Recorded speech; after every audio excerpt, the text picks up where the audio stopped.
आप क्या कहना चाहते हैं जो सारे दिन साल पूरे पाकिस्तान में कोरोना वायरस छा गया है? सही, सबसे पहले अस्सलाम वालेकुम, नमस्ते। आपके इलेक्ट्रॉनिक मीडिया वालों की मेहरबानी जो इस डिफ़िकल्ट वक्त में आप हमारे पूछने आए हो, बहुत मेहरबानी है। असल में सर मेरा नाम सनी कुमार वलवानी है।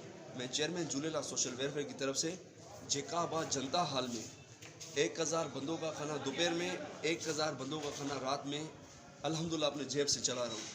यहाँ पे कोई भी ज़ात पात नहीं है, हिंदू मुसलमान का कोई भी सिस्टम नहीं है। हमारे इंसान ज़ात जो भी हमारे पाकिस्तानी भाई हैं, उसमें हिंदू हो, मुसलमान, सिख, ईसाई, बागड़ी जो भी हो, सब यहाँ पे आते हैं, उसकी फैमिलियाँ आती हैं और हम ये कोशिश करते हैं कि घर घर पे हम खाना पहुँचाएँ। जिसका जहाँ भी घर है हमारी टीम रखी गई है, मतलब फूल बाग, नमाज ग्राउंड, अगर सुमरा शाख जहाँ जहाँ पे भी सिम शाख तक हमारा यहाँ से खाना जाता है। इंशाल्लाह ताला हम चलाएँगे। और जी, और डीसी वगैरह ने किसी ने आपसे ताउन नहीं किया है जो खाना चला रहे हैं? नहीं सही, बस डिप्टी कमिश्नर साहब ने हमसे कोई भी ऐसा रब्ता नहीं है। बाकी एसएसपी साहब की ये हमारे ऊपर स्पेशली मेहरबानी है कि हर दरगाह, मंदिर, मस्जिद सब बंद है। ये जगह के लिए उससे हमने परमिशन ली है, लेकिन रश करने के लिए उन्होंने मना किया है। हम उसको भी अप्रिशिएट करते हैं, उसने बहुत अच्छा काम किया। एक एक बंदा आता है तो उस तरीके से हम